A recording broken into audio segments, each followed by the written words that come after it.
¿Qué es lo que les vengo a hablar? Básicamente de por qué es necesario en este mes, que es el mes de la ciberseguridad, hablar de dos cosas que es importante. El desarrollo digital, en el que muchos de ustedes están comprometidos, pero que se tiene que hacer de forma segura. ¿Qué nos ocurre entonces? Bueno, cuando hablamos de la sociedad digital, son ustedes, somos todos nosotros. O sea, fíjense la cantidad de dispositivos que pueden haber. Cada uno de ustedes puede que ande incluso con más de uno, o dos, o tres dispositivos que están conectados. Y esta realidad es la realidad que ni siquiera sabemos a dónde va a llegar. Porque esto está partiendo. Nos estamos digitalizando más rápido de lo que creemos. De hecho, los 40 billones de dispositivos que va a llegar a tener ahora, la Internet nos han dejado chicos la capacidad para poder protegerlos todos. ¿Por qué? Porque los dispositivos están en todos lados. Los datos hoy se están recogiendo en forma automática e instantáneamente.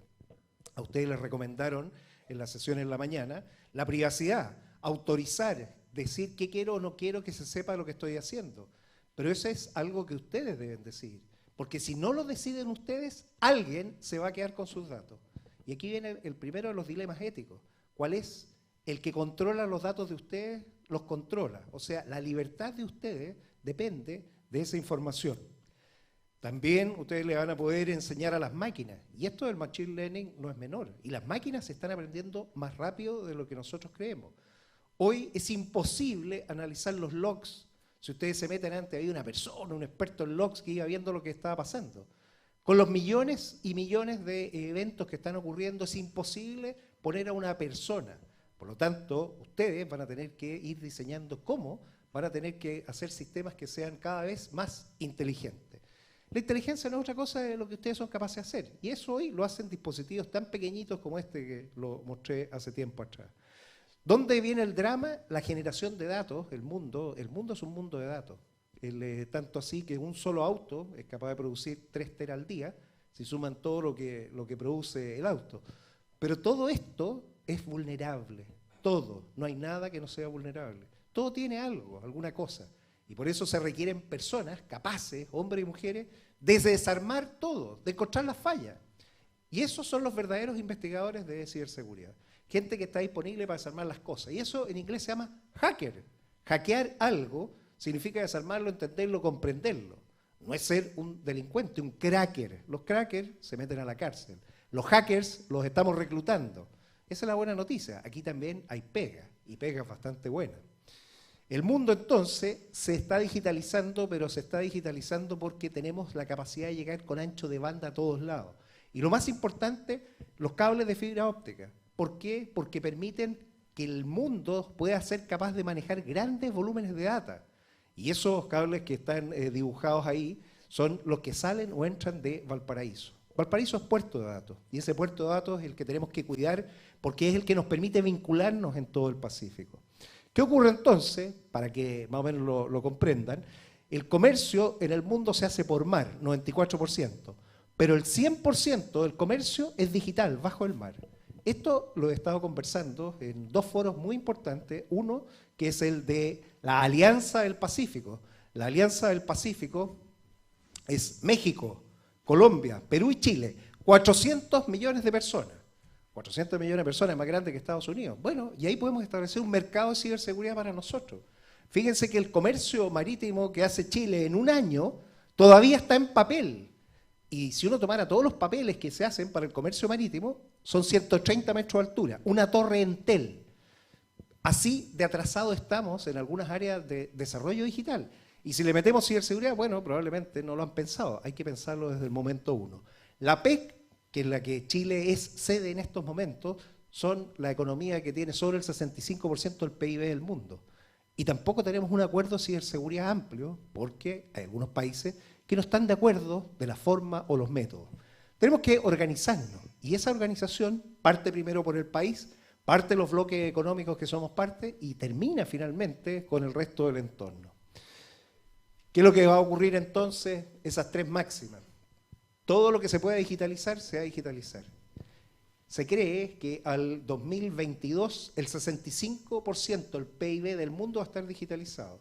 Chile va bastante atrás. Nosotros tenemos que avanzar. Se hablaba hace poco de la clave única, baby steps, es cierto.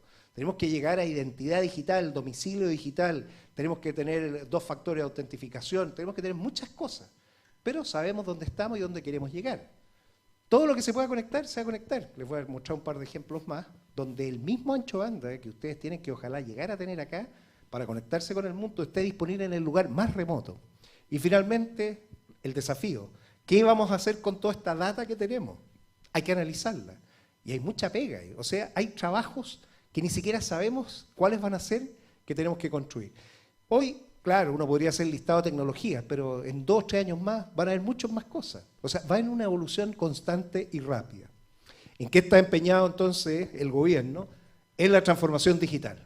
Y este es un tema no menor. Me tocó presidir la sala del Senado, y así lo pidió el presidente. Yo soy del partido gobierno, pero la oposición pidió que presidiera la sala para que aprobáramos la ley de transformación digital. ¿Por qué? Por un mensaje claro. La tecnología no es de izquierda ni derecha, es neutra. La tecnología no es ni buena ni mala, es de todos. La tecnología le permite a todas las personas tener acceso a algo fantástico. Entonces tenemos que garantizar acceso, justicia social, y eso es lo que la tecnología, la Internet provee. Pero ¿qué es lo que le digo siempre al presidente? Nos falta la segunda parte. La transformación digital sin ciberseguridad es peligrosa. ¿Y por qué? Porque obviamente si no partimos haciendo desarrollo seguro, no sé, cualquier cosa, o WASP, lo que ustedes quieran mencionar, todo lo que se haga después nos puede destruir y puede ser peor. Entonces tenemos que trabajar en base a esos 2 pies. Uno camina, transformación digital o desarrollo digital con ciberseguridad. ¿Quiénes son expertos en esto? Bueno, alguien que les voy a mencionar inmediatamente. Lo segundo que quiero también decirles es, estamos enfrentando la sequía más grande de la historia de Chile. La sequía no es porque no tengamos agua, el agua no se va a acabar, el agua del mundo va a seguir siempre siendo la misma, y de hecho con las altas temperaturas, si se deshielan, va a subir el nivel del agua, vamos a tener más agua líquida.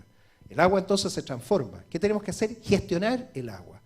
Donde no llovía, en el norte está lloviendo y se producen aluviones. Y donde llovía, que es acá, ya no llueve y probablemente no llueva nunca más.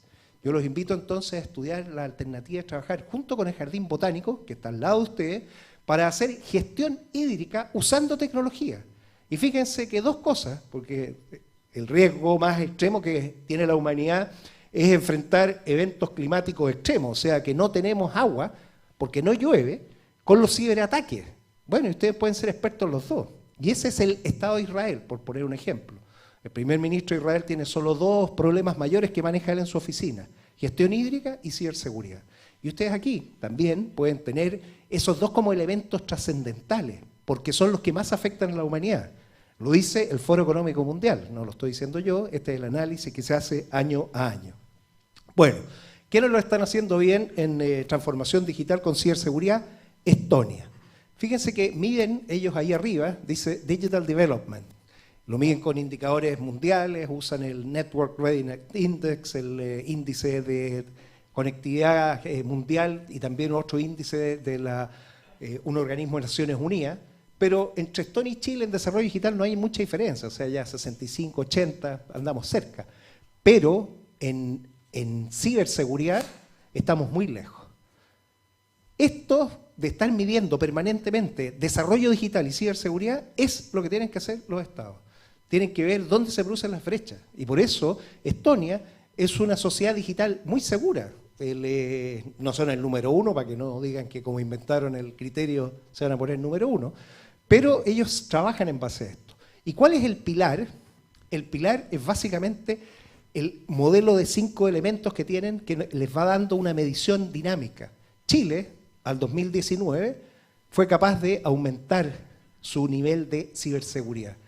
O sea, además el sistema es dinámico, va midiendo lo que nos está ocurriendo. Y lo está haciendo un tercero. Es el último país europeo antes de llegar a Rusia. Notable. Bueno, esto es algo que tenemos que entender. Si miramos acá abajo, ¿cuál es la base de ello? La protección de los servicios digitales y la protección de los datos personales. Una de las preguntas que se hizo fue de seguridad de la información. Es cierto, sí hay parte. La seguridad de la información no partió hace 35 años. Partió hace 1000 años cuando intentaron inventar los sistemas encriptados. ¿Y por qué? Porque la criptografía era para poder ocultar un mensaje que nadie quisiera, aunque yo mandara un mensajero, si era encontrar con caracteres o con números, era papel, pero tenía la misma lógica que tiene hasta el día de hoy. Hay que asegurar la información valiosa, la valiosa, yo no aseguro cualquiera. Y por eso hay diferentes métodos, pero hoy son digitales. Entonces, de la mano siempre va la protección de datos personales con los servicios digitales. Eso es fundamental en el modelo. No se puede realizar transformación digital sin ciberseguridad. Ese mensaje tiene que estar presente siempre, siempre. Y ojalá dos actores. ¿Para qué? Para que haya pega para dos, no para uno. O sea, aquí también hay que pensar en el mercado, no. Pero es por un modelo de separación. Algunos que van desarrollando y otros que van controlando que ese desarrollo efectivamente va seguro. Fundamental. Bueno, ¿qué le pedí entonces al presidente Piñera? Que invitaran a la presidenta Estonia.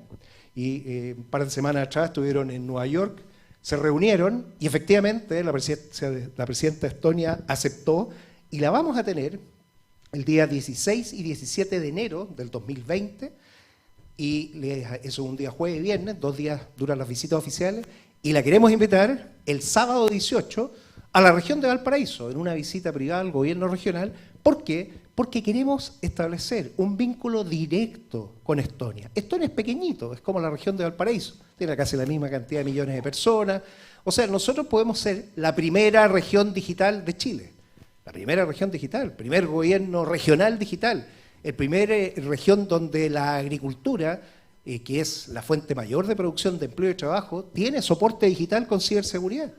Y hay mucha pega que hacer, si todavía nuestros campos están en el siglo XIX, acequias de barro del siglo XIX, donde el 54% del agua es absorbida nuevamente, no llega a los cultivos. O sea, gestión hídrica, podemos avanzar mucho, pero está en la capacidad que tengamos. Esos vínculos son los que con las nuevas leyes que permiten a las regiones establecer relaciones directas internacionales son las que tenemos que explotar. O sea, vienen elecciones de gobernadores o gobernadoras regionales, las regiones se van a empoderar, van a definir su estrategia, van a tener incluso un embajador. La Cancillería en su nuevo reglamento permite tener embajadores en las regiones y podemos sacarle mucho más poder a todos los acuerdos que hoy en día son letras muertas. Los podemos hacer en realidad. Bueno, ¿qué cosa es importante para la ciberseguridad? Saber cómo estamos madurando. El modelo madurez de la Universidad de Oxford, que tiene 5 pilares, quizás el pilar más importante es el del desarrollo del conocimiento. Porque sin talentos, sin ustedes, nada de esto sirve. Por eso yo lo he puesto en la base de este pentágono. Ahí es donde tenemos que poner esfuerzo, porque todo el resto se hace gracias a que tenemos conocimiento propio, independencia digital, no ser una colonia digital. Este es el modelo que usa la OEA para medir a las naciones. La midió el 2016, un informe muy interesante. Están próximos a entregar el nuevo informe. Vamos a ver qué es lo que midieron ellos. Y ojo, la universidad de Oxford es la misma de Harry Potter, para los que la conocen. Bueno, ahí está Dumbledore, ¿no? Ese es el profesor Goldsmith. El profesor Goldsmith es el padre del modelo de madurez de cibercapacidad de naciones. Y estuvimos con él, y fíjense que estamos con el senador Álvaro Elizalde, presidente del Partido Socialista, porque nuevamente, este es un tema país, de Estado, donde tenemos que garantizar que como país vamos a subirnos arriba a la ola, vamos a surfear y le vamos a dar a todo el mundo mucho más oportunidades. Bueno, ¿quiénes están haciendo lo mismo que nosotros? Ojo, Australia. Australia firmó ya un convenio con la Universidad de Oxford y están trabajando en el Oceania Cyber Security Center en una región que se llama Victoria, igual a nosotros. O sea, al frente, en Australia, en una región que podría ser Valparaíso, en Victoria, están desarrollando esto mismo. Por lo tanto, los dos nos podemos unir. Y aquí viene que en ciberseguridad no se compite, se colabora. Eso es lo que tenemos que ver, cómo lograr colaborar entre los diferentes nodos. ¿En qué está el país? Urbanización digital, alfabetización digital, inclusión digital. Las 3 elementos esenciales. Primero, conectándonos. Ya llegó Google con su cable de fibra óptica, ¿a dónde? Acá a Valparaíso, Curí. Google ha invertido 47.000 millones de dólares en tender su red propia de comunicaciones. Y de hecho, James Towell, que ella es británica, es la jefa de Google de los cables, con ella estuvimos viendo, la pelota amarilla, esas son los flotadores por los que venía el cable de fibra óptica acá a Chile, cómo con esto que tenemos, que es el acceso a la carretera más importante de la información, Valparaíso puede hacer algo especial con Google. Se los dejo a ustedes, son más creativos, pensemos, ¿qué podemos hacer? Están los contactos y está el interés. También el gobierno ha avanzado en mejorar la conectividad que tiene REUNA, la Red Universitaria Nacional. Pero fíjense que lo hicieron con mentalidad continental y se les olvidó subir el espacio de aumento de velocidad a Valparaíso. Estamos trabajando, el presidente REUNA es parte de la Universidad de Playa Ancha. Tenemos que mejorar eso. Y hacia el sur se ha tendido el cable de fibra óptica austral, que llega en este lugar a Caleta Tortel, a Aysén, y va a entrar la fibra óptica. Llega por el estrecho Magallanes a Punta Arenas y llega hasta Puerto Williams, al Parque Omora, el centro de investigación subantártico más importante del mundo, el lugar donde uno puede realmente estudiar el cambio climático. Chile entonces está no solo poniendo fibra óptica de alta velocidad, sino que también está entregando información relevante al mundo. Y otro cable que se va desde Puerto Montt por la costa, va pasando ahí donde dice ESO, Antofagasta, el Observatorio Astronómico Iquique, hasta Arica, el cable Prat, va a entregar el 70% de toda la información astronómica del mundo. Y la única manera es poder bajarla mediante fibra óptica. ¿Qué nos queda? Conectar la Antártida, 1.300 kilómetros. En la Antártida está IceCube, es el único detector de neutrinos del mundo. Y necesitamos la fibra óptica para sacar la data, pero obviamente hay que darle seguridad a todo esto. Se está también estudiando, el gobierno ha puesto 3 millones de dólares en un estudio de Subtel para ver cómo nos vamos a conectar con el Asia-Pacífico. Yo ya tuve reuniones con el presidente de la Polinesia Francesa, el que habla directo con Macron, porque a mí en lo personal me gusta la alternativa amarilla, la Ruta 2, porque yo represento a la región que le da el ancho a Chile, le da el ancho desde Rapa Nui y La Pascua hasta los Andes, pasando por el archipiélago Juan Fernández, por Valparaíso y todo el interior. Entonces, obviamente, para nosotros nos conviene tener la capacidad. ¿Y por qué? Porque Tahití tiene más conexiones con Hawái y con otros lados. O sea, es un nodo de respaldo importante en caso alguno de estos caiga. Este es un proyecto interesantísimo, que lo vamos a ver, tal como el proyecto de la fibra óptica, y va a posicionar a Chile para ser un actor relevante en todas las tecnologías. ¿Esto por qué? Porque se necesita fibra. 30 años atrás, Sir Tim Berners-Lee creaba el protocolo HTTP, pero nos quedamos cortos de números, o sea, pasar al IPv6 es no menor. ¿Pero para qué? Para llegar al 5G. El 5G lo único que da es la oportunidad para que todos estos dispositivos se les pueda recibir al mismo tiempo, se pueda disponer del mismo ancho de banda, no lo que pasa en algunos lugares, llegan todos a tratar de comunicarse y se satura porque no hay capacidad. Le va a dar un IP a cada uno, o sea, cada insecto podría tener un IP. Podemos hacer lo que ustedes ni siquiera se imaginan ahora. Por eso Chile también tiene que traer esa tecnología e investigarla. Ya existe, la Subtel ha entregado frecuencias disponibles para que las universidades hagan desarrollo. Y ojo que las comunicaciones digitales tienen que ser seguras. Y el 5G no es otra cosa que una radio definida por software. O sea, el hardware está listo. Lo que tenemos que hacer son los algoritmos. Hay que trabajarlo. Entonces también aquí hay todo un desafío muy interesante para trabajar. Y tenemos que incorporar a las mujeres. Las mujeres, si ustedes se fijan, la cantidad de mujeres que tenemos, muy poca. En ciberseguridad en Europa, 11%. Cisco, que tiene los laboratorios, CCNA, CCNP, con acreditaciones de ciberseguridad, 10% son mujeres. O sea, hay una brecha de género de mujeres importante. Y no solo eso, la matrícula de las mujeres también, que va cayendo, y bueno, ya quedó, en Chile está en 14%. Esto es una realidad mundial. Eso es darle oportunidad a todas. Y en inclusión digital y alfabetización digital, aparte está esta brecha de género de mujeres en tecnologías digitales. Esto es Panquehue, una comuna rural, donde niñitas de 12 años son capaces ya de programar dispositivos. Ese que está ahí es el Microbit, tecnología británica, que les permite a ella programar en Scratch o Python directamente, hacer lo que quieran. Programan radios, acelerómetros, entradas y salidas digitales. Bueno, en Inglaterra esto es estándar. Todos los niños y las niñas en sexto básico, 12 años, todo, 1 millón tienen el dispositivo, todos tienen que saber, tal como saben leer y escribir en inglés, tienen que saber leer y escribir en un programa. Si no, no han calificado, no tienen habilidad del siglo XXI. Y esto no es que sea para que sean programadores o ingenieros, no, quieren ser médicos, abogados, artistas, da lo mismo. Todos tienen que pasar a tener habilidad del siglo XXI. Esto también se probó en la Alianza del Pacífico, está Barbarita Lara ahí, que es de la Universidad de Santa María, que ella ha sido embajadora de esto. ¿Por qué? Porque le permite a muchos entender que es factible ser emprendedora en el siglo XXI. Ella está reconocida como una de las 35 personas más influyentes bajo los 35 años. Y también la Santa María, la sede que tiene en Valparaíso, ha estado los fines de semana preparando a familias con sus hijas, a niñitas que están pero estudiando ya programación dura. Ellas sí quieren probablemente optar a carreras de programación.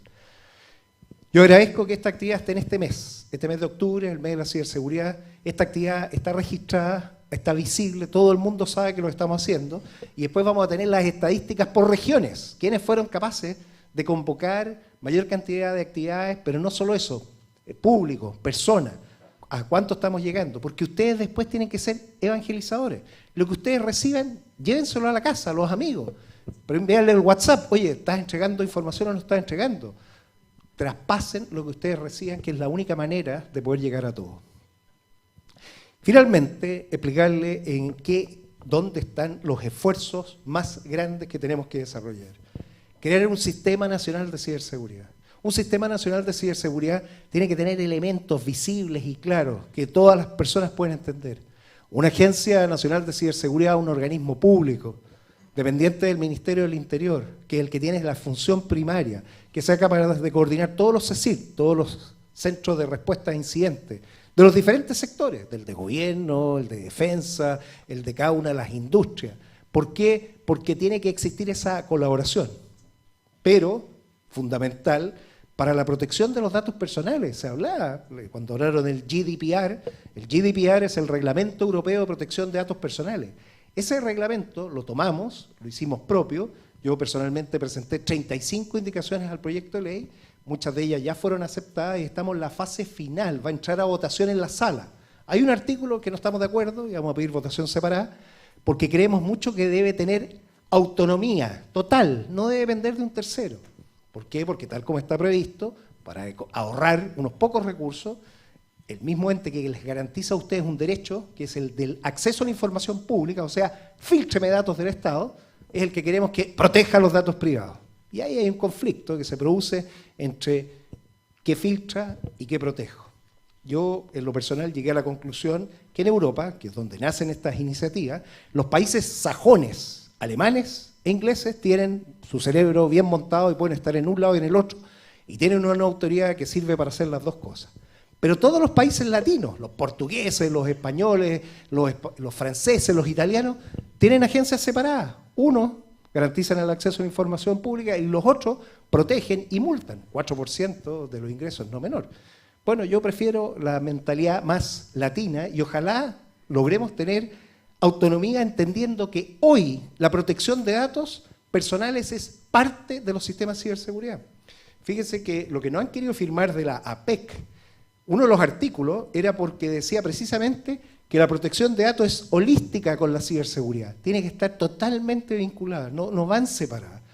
Eso es parte de un sistema. Después, fundamental, proteger nuestra infraestructura crítica. Dependemos de servicios que se nos tienen que garantizar.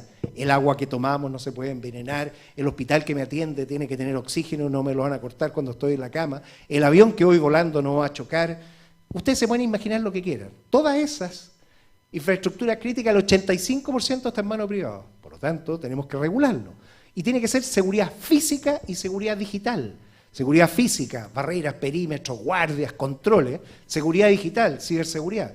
Las dos juntas. Y por eso España tiene un centro que se llama el CNPIC, que ve precisamente Centro Nacional de Protección de Infraestructura Crítica, donde la mitad son policías y la otra mitad son policía carabineros y la otra son PDI. Tuvieron que poner, son 54 personas, 27 PDI, 27 carabineros, para también producir un balance. Y finalmente, fundamental, si queremos como país cumplir estos modelos, tener la capacidad de generar conocimiento propio. Un Instituto Nacional de Ciberseguridad, donde podamos hacer investigación avanzada, donde podamos certificar y ver y tener nuestros estándares y tener una capacidad propia, ser un centro de referencia. De los 4 pilares, las 4 patas de la mesa, yo le dije en Santiago, oye, quédense con 3, pero déjenme una patita, porque si no, no llega nada a regiones. Entonces, ¿qué es lo que estoy pidiendo? Que ojalá ese organismo público-privado, es una alianza público-privado que permite más flexibilidad, recibir otros ingresos, poder estar en regiones. En otros países así, España, cuando el presidente del gobierno español, Rodríguez Zapatero, decide ir a esto, lo manda a León. 328 kilómetros de Madrid. ¿Y por qué a León? Bueno, él era de León. El problema, nosotros no tenemos al presidente que sea Valparaíso. Entonces, ¿qué estamos buscando? Ojalá, da lo mismo, lo ponemos siempre como un ejemplo. A 110 kilómetros de Santiago tenemos este edificio que tiene capacidad, podemos perfectamente instalar una capacidad nacional con recursos regionales. Y eso es lo que hemos llamado el INCIBER, el Instituto Nacional de Ciberseguridad, o Instituto de Ciberseguridad, como prefieran. Y con este eslogan, que yo los invito a ser parte, Valparaíso, capital de la ciberseguridad del Pacífico Sur. Hay múltiples ejemplos, pueden ver cómo los países han desarrollado. En Israel se llama Beersheba, ya vimos en Australia es Victoria, en China es Shenzhen. Todos tienen diferentes modelos. Si ustedes van a CyberSec la próxima semana, voy a explicar cómo se arman los ecosistemas de emprendimiento de ciberseguridad. Pero aquí Valparaíso tiene una oportunidad única. Esto lo fui diciendo este año, está la fecha publicada en Chile Tecnológico, el 23 de mayo, donde expliqué cómo lo íbamos a hacer. Vamos a crear el Instituto Nacional, ¿y dónde? Aquí en Valparaíso. Ese día yo almorzaba con el presidente y le dije al almuerzo, presidente, ¿leyó el diario? No, me dijo, y se lo pasé, oiga, para que lean las noticias. Se lo mandé por escrito, por el diario. ¿Qué hicimos después, en la reunión cuando se convocó con Corfo, el 5 de junio del 2019, crear el grupo INCIBER? Y ahí está el profesor Xavier Bonner, está ahí al medio, profesor de la Santa María, porque tenemos representantes del mundo académico, el INACAP, la Universidad Andrés Bello. El hombre que está aquí a la izquierda es oficial de la PDI es parte. Hay un hombre de la Marina, de la industria, está en todo el sector público-privado articulándose para generar una iniciativa de impacto nacional, pero que tengamos además presencia internacional. Y finalmente, en la inauguración del mes de la ciberseguridad, este año, que la hicimos el día 30 y 1 de octubre, el día 1, estuvimos con la embajadora de la Unión Europea y con Rosa Díaz, la subdirectora del INCIBE, apoyando la iniciativa. Europa tiene muchos recursos y programas, y yo los invito, revisen los programas que hay. Horizonte 2020, hay millones de dólares, pero se necesita gente y universidades que quieran entrar en esto, investigar. No tenemos investigación en ciberseguridad. De hecho, el día 23 de octubre se va a hacer la primera jornada de investigación e innovación en ciberseguridad, dirigido por el grupo INCIBER, en donde está la Santa María, el INACAP, la Universidad Andrés Bello, y hay además juegos de guerra, campos de Marte. ¿Y qué es lo que pretendemos con esto? Poner a Valparaíso como centro de la ciberseguridad. ¿Y por qué? Porque está la Santa María. En Santiago, y yo quiero hacer un reconocimiento, está aquí Carlos Landero, exalumno de la Santa María, toda la gente que más o menos sabe y cacha y le pega a esto, son toda la Santa María. ¿O no, Carlos? Pues sí es cierto, si ustedes son una mafia, entonces, pero no, créanse el cuento, créanselo. Una mafia buena, sí, hay mafia y mafia, es por ponerle. Pero la capacidad que tiene la universidad de generar gente talentosa que llega a los diferentes lugares, increíble. Uno realmente, cuando hace el mapa, dónde están y qué están haciendo, es muy importante. Bueno, por eso yo me atrevo, porque hay talento.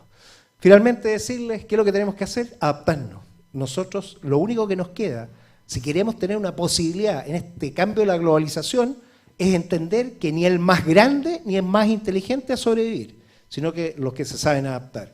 Y para eso, desde acá en Valparaíso, a través de este instituto del INCIBER. Muchas gracias por el tiempo y quedo atento a las preguntas.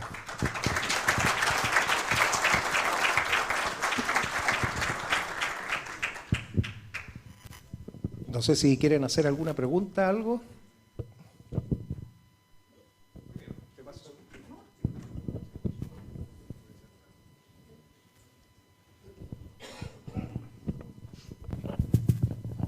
Alexis. Senador, buenas tardes.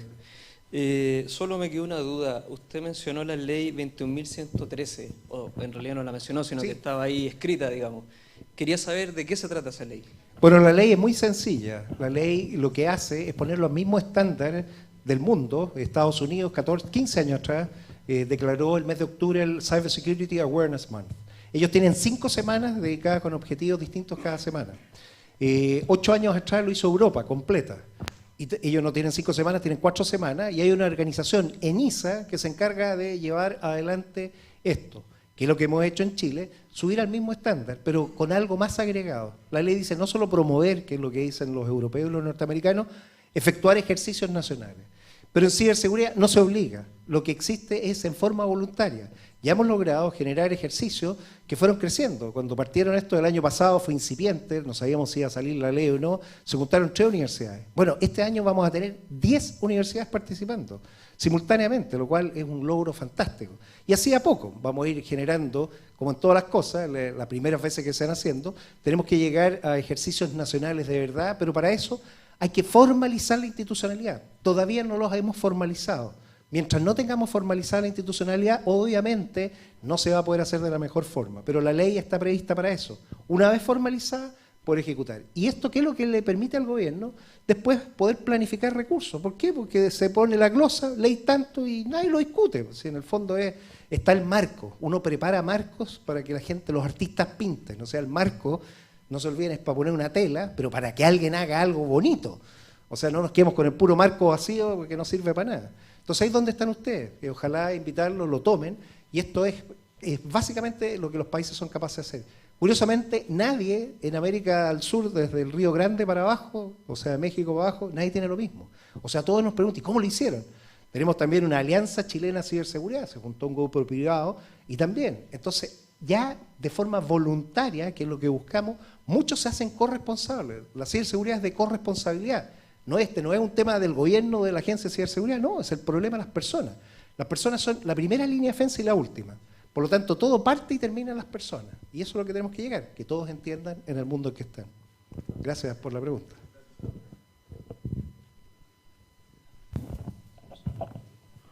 Buenas tardes. Muy buena. Felicito la exposición. Había participado previamente de la exposición en la ciclo de charla anterior. Y me parece muy interesante el punto que tocó acerca de la gestión hídrica. En ese ámbito quería saber qué se está haciendo y de qué manera vinculamos la tecnología para que nos aporte soluciones de la forma más rápida posible como la situación lo amerita. Perfecto. Bueno, la Santa María es un buen ejemplo porque está haciendo estudios satelitales, fotografías satelitales, para encontrar dónde están los acuíferos subterráneos que se pueden recargar. Lo primero que tenemos que saber es cuánta agua hay. El problema del agua, hay aguas fósiles y que se van manteniendo, y si uno las empieza a sacar, se van a acabar esos depósitos de agua dulce. ¿Por qué? Porque al no haber lluvia, va a irse prácticamente todo. Entonces, lo primero es medir, y para medir, yo tengo todos los métodos digitales. ¿Qué requiere entonces la región? Mejorar la capacidad de conectividad digital, poner sensores que estén midiendo efectivamente cuánto tenemos. Lo segundo, gestión. El tener riego tecnificado no solo permite guardar el agua bien, aumenta el rendimiento de los cultivos y lo aumenta mucho más. Por ejemplo, en Chile, por cada metro cuadrado de cultivo de tomate, producimos 16 kilos. Los holandeses, que tienen un país más pequeñito, que usan riego tecnificado y lo hacen bien, sacan 100 kilos. Toda esa diferencia es productividad que nosotros estamos perdiendo porque no estamos usando la tecnología. Entonces, la tecnología, desde el punto de vista de la digitalización, sirve para medir, saber qué tenemos, pero también sirve para producir. Hoy pueden llegar exactamente a humedecer las raíces con lo que se requiere, entregar el nutriente que se requiere. Con eso no se producen que los fertilizantes se vayan al agua, sino que los fertilizantes son absorbidos. O sea, se genera también cuidado del medio ambiente. Pero si no somos capaces de entender el proceso completo, no lo vamos a hacer. ¿Dónde está la oportunidad? Lo que ustedes tienen. Tienen este parque estupendo, 400 hectáreas acá al lado, en donde podemos perfectamente establecer ese vínculo. La Santa María con el parque, y ahí generar educación de gestión hídrica usando la tecnología. Sí, quería justamente que ahondara en qué se está haciendo actualmente en ese lugar. Bueno, hoy el parque tiene 3 vertientes. Una de ellas probablemente sea afectada por una construcción. Estamos viendo que el Servio no afecte las quebradas. Hay que cuidar el agua, porque el agua se recibe por las quebradas. Pero no se hace ningún tratamiento, o sea, el agua se mueve. Ellos usan todavía electricidad contaminando. Tienen que tener o gastan dinero, y ustedes son generadores de electricidad. Entonces, hay un tema de matriz eléctrica, de generación eléctrica, que permitiría poder tecnificar un parque completo usando energías que son en estos momentos energías renovables.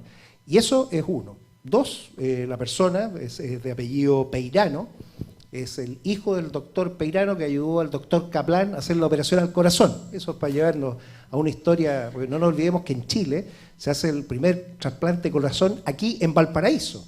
O sea, creámonos el cuento que en Valparaíso se hacen cosas importantes.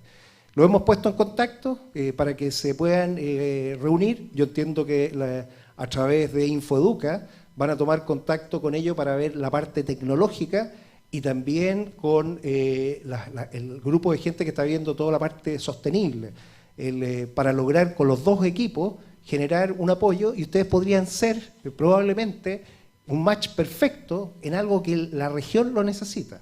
Yo voy a pedir en los apoyos internacionales, ya la embajadora de Israel, la nueva, acaba de llegar, Marina Rosenblum se llama, se comprometió a aportar con tecnologías que ayuden a difundir conocimiento. Y lo segundo, con los recursos especiales que hay para enfrentar la crisis hídrica, buscar financiamiento para aquellas cosas que no podamos financiar de otra forma. Pero necesitamos mejorar nuestro conocimiento y necesitamos que las personas que trabajan esto también sepan. Hoy nuestro drama es de gestión hídrica. ¿Por qué? Cuando no hay agua, tenemos que ser capaces de producir y transportar el agua muy bien, no se puede perder. Generación, transporte y distribución. Tenemos que llegar a la raíz que se requiere. El agua y la tierra producen alimentos, y por eso tenemos que hacer que eso funcione muy bien. Y el agua primero tiene que llegar a las personas. A nadie le puede faltar el agua. Entonces, priorizar y llegar con agua como corresponde. Ahí tienen mucho que hacer. Y ojo, métanle la ciberseguridad, porque de repente tuvimos este tema en una planta en el sur, una sanitaria que se juntó petróleo con agua. Eso pudo haber sido, eso fue un error humano, pero también podría haber sido un ataque hecho por alguien que activó las válvulas de forma remota y podría haber generado un incidente similar. Vamos con la última pregunta. Bien. Sí.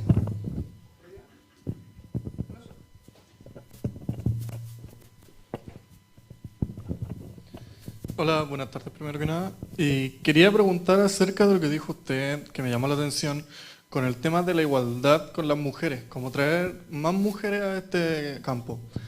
A lo que voy yo es que he leído algún que otro informe y en los países como más desarrollados, ya sea en Europa, especialmente el punto es que la mujer no es que sea un 50-50, que sean mitad hombres y mitad mujeres, sino que más bien es entre un 10 y un 20% de mujeres metidas en esto.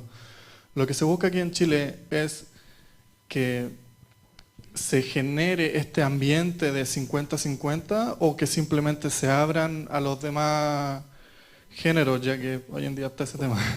Sí, mira, el tema es dar acceso a todos por igual. Hay estudios para tratar de entender qué pasó. Si vemos, la curva parte bajando al año 85. Es el año en que parten los videojuegos. Y aquí hay algo, es una teoría. Obviamente cualquiera la puede escribir, la puede comprobar. Pero la teoría dice que como a los hombres les gustaron más los videojuegos, se empezaron a meter más adentro los equipos, los sistemas, a programar, a meterse, y finalmente decidieron ingresar a una carrera de ciencias de la computación. No sé si sea eso, la teoría me la explicó alguien que tiene una empresa que desarrolla videojuegos, así que le creo projo. Pero sí, las estadísticas nos muestran lo que tú dices, o sea, entre el 10 y el 20% es lo que hay en estos momentos. ¿Qué es lo que aspiramos nosotros a estar por lo menos en el 20%? O sea, que no se produzca una brecha adicional a la que hay. Usando la misma estadística de la Santa María el año pasado, el 10% ingreso a carreras de ciencia de la computación, este año, después de un año de programa, de esfuerzo, vamos a un 14%. O sea, se quebró y ojalá llegar 20, 25. Pero no solo en el ingreso, necesitamos que también puedan egresar. Y después algo es fundamental, que tengan acceso a salarios iguales o mejores que los hombres. Pues también, ahí es donde se pone el problema. O sea, en algún minuto dicen, no, pues... Entonces, esto va completo. Entender que los hombres y las mujeres tenemos talentos que están uniformemente distribuidos, que algunas veces nos perdemos una oportunidad de tener una persona brillante porque no se le dieron las cosas, la oportunidad, o porque no confiamos en que iba a ser capaz de hacerlo. Entonces, ofrecerlo todo. Y finalmente, cuando uno ofrece todo, uno se queda tranquilo porque ya más no se puede hacer. O sea, el resto después es algo natural. Pero ahora sí, tenemos brechas, barreras, y esa es la que estamos trabajando. Me dio gusto a mí trabajar 2 días en Washington, donde la ministra de Ciencia y Tecnología, es decir, la ministra no, era de Tecnologías de Información. Colombia tiene un Ministerio de Tecnología de Información, mujer. Y la anterior ministra, que también estaba, que estaba en una carrera de una universidad, mujer. Y la subsecretaria de Telecomunicaciones de México, con lo que estuvimos hablando con México, de cómo hacer esto con ella, mujer. O sea, el ámbito tecnológico decisional de más alto nivel de países que van muy avanzados, mujeres. Y eso, sí, es lo que a eso tenemos que llegar. Pero, nuevamente, el dejar que solo el sistema llegue a los porcentajes que quiera llegar. Es muy difícil imponer, yo quiero que sea, no. Hay una parte que ya es imposible. Pero concuerdo, no estamos todavía, estamos en la parte baja de donde debiéramos estar. Muy bien, bueno, muchas gracias. Yo solo quiero pedirles si pueden sacar su teléfono celular, muy cortito, porque hay una foto que me encanta tomar, que es una selfie que me tomo con ustedes con sus teléfonos. ¿Se acuerdan cuando partimos con la Sociedad Digital Segura? Llevarme el recuerdo de ustedes como Sociedad Digital Segura. Si lo pueden sacar y levantarlo, les agradezco mucho ahí. Eso. No, muy bien. Yo, nuevamente, Ups. Ahora sí. Les agradezco mucho. Muchas gracias. Muy agradecido. Muy agradecido.